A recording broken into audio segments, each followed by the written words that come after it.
Hi friends, എല്ലാവർക്കും മീരാസ് വ്ലോഗിലേക്ക് ഹൃദ്യമായ സ്വാഗതം. ഇന്നത്തേത് എൻ്റെ കുക്കിംഗ് വീഡിയോ ആണ്.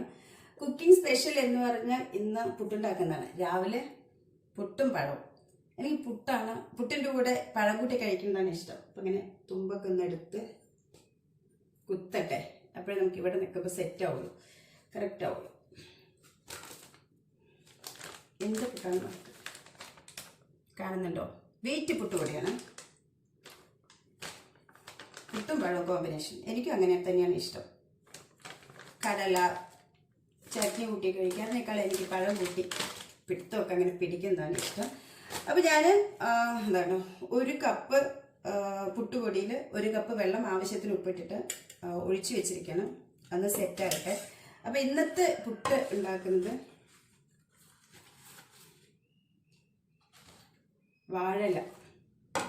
വാഴയിലയാണ്. നല്ല മണം ഉണ്ടാവും. വാഴയിലയിൽ ഇങ്ങനെ റോളാക്കി അതിനകത്ത് കുറച്ച് തേങ്ങ ചെരുവിധം ഈ പുട്ടുപൊടിയെല്ലാം കൂടിയിട്ട് മടക്കി ഇഡ്ഡലി പാത്രത്തിലൊന്ന് വെച്ച് ആവി എടുത്തു കഴിഞ്ഞാൽ ഗുമ എന്നുള്ള മണമൊക്കെ ഉണ്ടാവും. അപ്പോൾ അതൊന്ന് സെറ്റാകുന്ന ഗ്യാപ്പിൽ ഒരു 10 മിനിറ്റ് അത് വെയിറ്റ് ചെയ്യണം. അപ്പോൾ ആ ഗ്യാപ്പിൽ നമുക്കിത് കുഴൽ പരുവത്തിലാക്കാം.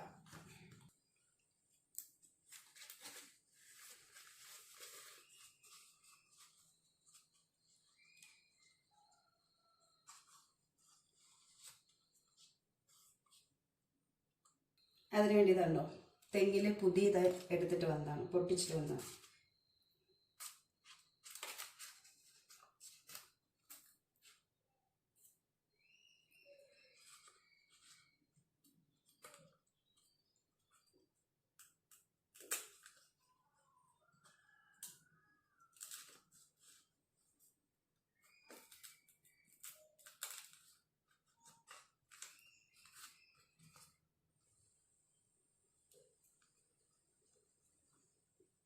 വലിയ പുട്ടാവും, ഇത്രയും വലുത് കിട്ടുമ്പോൾ.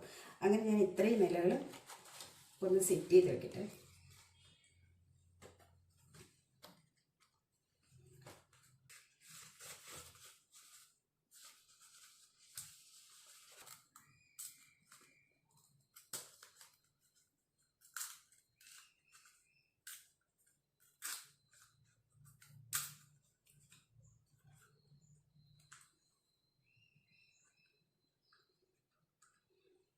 ഇതുപോലത്തെ കുഴൽ കേട്ടോ.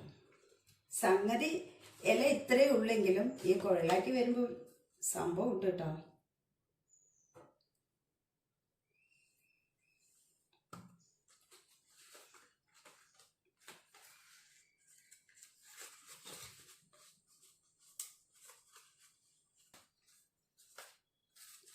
അഞ്ച് കുഴലുണ്ടാക്കി വെച്ചിട്ടുണ്ട്. ഇനി മാവിൻ്റെ പരുവൊന്ന് നോക്കട്ടെ.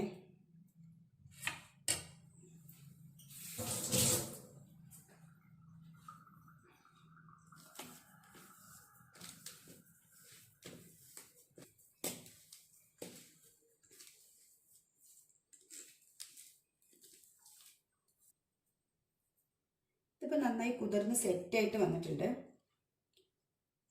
നമ്മുടെ വീട്ടിലുണ്ടാക്കുന്ന പൊടിയാണെങ്കിൽ ആവശ്യത്തിന് അതിനനുസരിച്ച് വെള്ളം ഒഴിച്ചാൽ മതി. നല്ല തരിയുള്ള പൊടി, നമ്മൾ കടയിൽ നിന്ന് വാങ്ങുന്നതാവുമ്പോൾ ഇത് നന്നായിട്ട് വെള്ളം കുടിക്കും.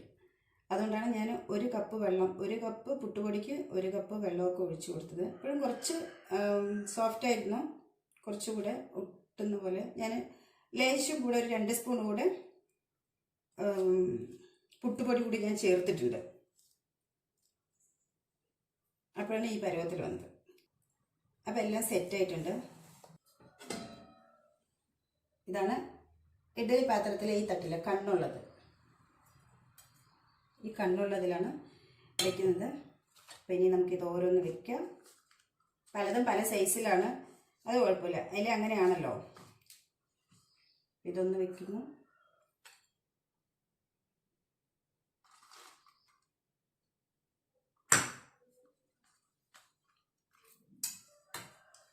കൈ കൊണ്ട് തന്നെ എടുത്തിടാൻ. ഇവിടെ എല്ലാവർക്കും പുട്ടിൽ തേങ്ങ കൂടുതലിട്ടാൽ ഭയങ്കര ഇഷ്ടമാണ്.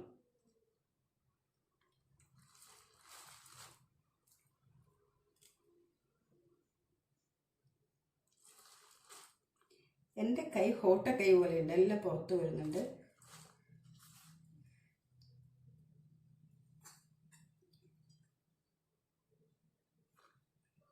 ഞാൻ ഓരോ ഹോളിന് രണ്ട് രണ്ട് പുട്ടാക്കിയിട്ട് എടുക്കാൻ പോകണം. അല്ലെങ്കിൽ പേടയിൽ കുറച്ച് തേങ്ങ ഇടാം, അടുത്തത് മാവിടാം. കാരണം പുട്ടിൻ്റെ കുഴലിനൊക്കെ ഭയങ്കര നീളം.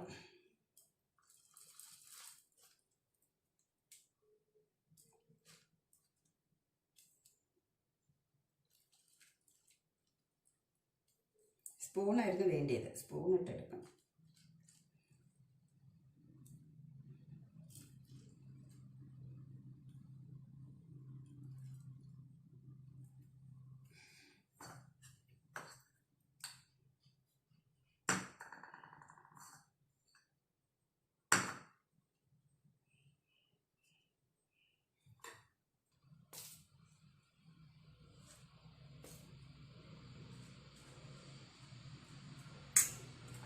കൈ കൊണ്ട് എടുത്തിട്ടാലും സ്പൂണിൽ എടുത്തിട്ടാലും എന്തായാലും കുറച്ച് താഴെ പോകും.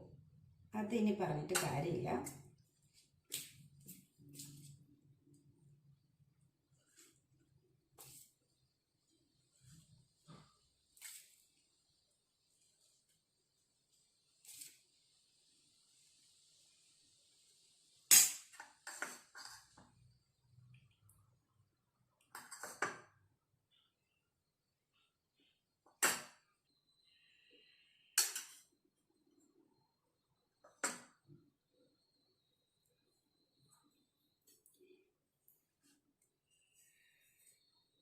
നാല് പുട്ടാണ് കേട്ടോ റെഡി ആയത്, 4 എണ്ണം. ഇനി കുറച്ച് മാവ് ബാക്കി വന്നു. പക്ഷെ 4 സൈസിലാണ്, കാരണം വാഴ ഇലയുടെ സൈസ് അതുപോലെ ആയതുകൊണ്ട് അങ്ങനെയാണ്. അപ്പം ഞാൻ അതിലേക്ക് ഇറക്കി വെക്കട്ടെ.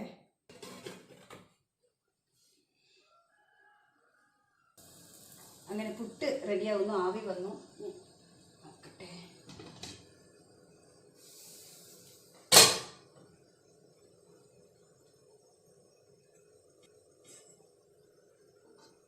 സ്റ്റവ് ഓഫ് ചെയ്യും.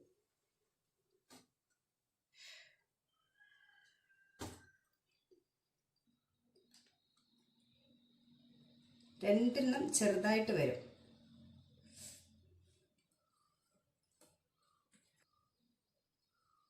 രണ്ട് ചെറിയ പുട്ടാണ്. വാഴയിലയിലായതുകൊണ്ട് നല്ല മണമുണ്ട്. ഇതാണ് ഇന്നത്തെ നമ്മുടെ പുട്ട്.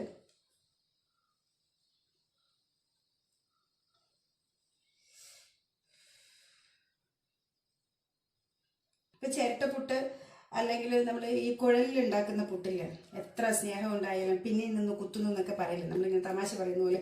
അങ്ങനത്തെ ഒക്കെ പുട്ടൊക്കെ നമ്മൾ എപ്പോഴും കഴിക്കുന്നതല്ല. അപ്പോൾ വാഴ ഇലയിൽ അങ്ങനെ ചെയ്ത് നോക്കി നല്ല മണം ഉണ്ടാകും, നല്ല ടേസ്റ്റ് ഉണ്ടാകും. അപ്പോൾ ഇങ്ങനെ പുട്ടെല്ലാം റെഡി ആയി വന്നിട്ടുണ്ട്. ഇനി ഞാൻ പഴം കൂട്ടി ഒരു പിടുത്തം പിടിക്കാൻ പോവുകയാണ്. അപ്പോൾ വീഡിയോ ഇഷ്ടമെങ്കിൽ എല്ലാവരും ലൈക്ക് ചെയ്യുക, ചാനൽ സബ്സ്ക്രൈബ് ചെയ്യുക, സപ്പോർട്ട് ചെയ്യണം. സപ്പോർട്ടാണ് മുഖ്യം. അപ്പം സപ്പോർട്ട് ചെയ്യണം. കുക്കിംഗ് വീഡിയോ ഓക്കെ, ഒരു പിടുത്തം പിടിക്കട്ടെ. ബൈ. ഇതെല്ലാം എടുത്ത് വെച്ച് ഇനിയൊക്കെ ക്ലീൻ ചെയ്യും.